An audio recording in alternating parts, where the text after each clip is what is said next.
Au lendemain de la fête du Nouvel An, les députés se retrouvent au Parlement pour l'examen en vue de l'adoption de la proposition de loi portant statut de la magistrature en République du Bénin. Une loi organique destinée au renforcement du système judiciaire du pays, numériquement désarmé, vulnérable face au pouvoir de l'argent, estime l'exécutif et les députés favorables à l'idée. Nous avons besoin effectivement donc de sécuriser ce corps, parce que lorsque le magistrat parle pour jeter de gros soucis auprès de certains citoyens, puisqu'il s'agit donc de corriger les déviances. L'opposition regorge de citoyens en attente de jugement que de condamner.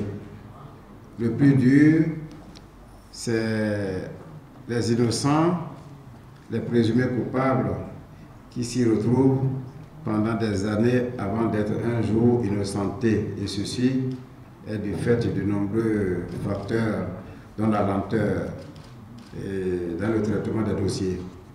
Et par ailleurs, les dispositions relatives au traitement des magistrats en fonction et à la retraite, ainsi que certains privilèges permettront de lutter contre la corruption, car ce corps de métier doit être exempt de tout soupçon. Il est donc question de faire de la justice un pouvoir véritable, garantissant les droits et libertés fondamentaux du citoyen. D'où la nécessité de mettre à l'abri des animateurs de cette justice du besoin, martèle le garde des Sceaux. Aussi bien l'on augmente les avantages, il faut aussi accroître, je veux dire, les obligations, les devoirs, parce que nous ne sommes pas protégés lorsque les devoirs ne sont pas tout aussi identifiés et à la mesure de la responsabilité de la justice.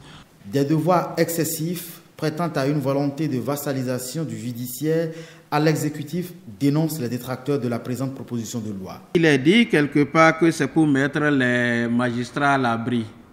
Je souhaite que ce soit à l'abri de la corruption des forces extérieures et également que le magistrat soit à l'abri du pouvoir exécutif en lui donnant la plénitude de son pouvoir. Au terme de longs débats étalés sur 2 jours, la proposition de loi portant statut des magistrats au Bénin est adoptée.